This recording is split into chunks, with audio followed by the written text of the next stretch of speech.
Amis internautes, salam alaikum. Veuillez vous abonner sur votre chaîne Dakar Plus et n'oubliez pas d'activer la cloche de notification. Vous aurez des informations en temps réel ici au Sénégal et à l'extérieur.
Mame Ndiaye day baatare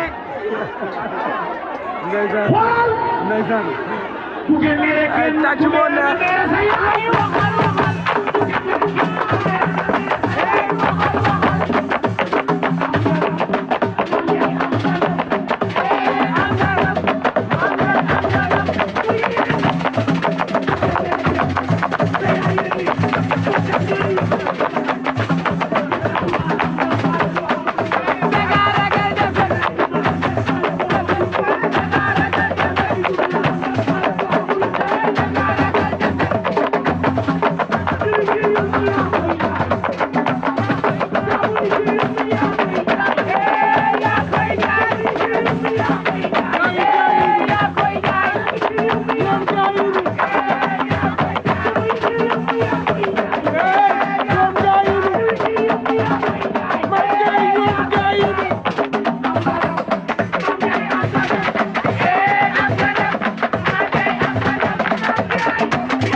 maxalu Zal Mbaye bi wax la ci Zal Mbaye moo maxal tey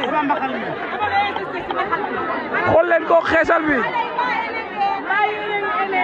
Zal Mbaye sa xeesal baax na sa maxal bi. Amis internautes, salam alaikum. Veuillez vous abonner sur votre chaîne Dakar Plus et n'oubliez pas d'activer la cloche de notification. Vous aurez des informations en temps réel ici au Sénégal et à l'extérieur.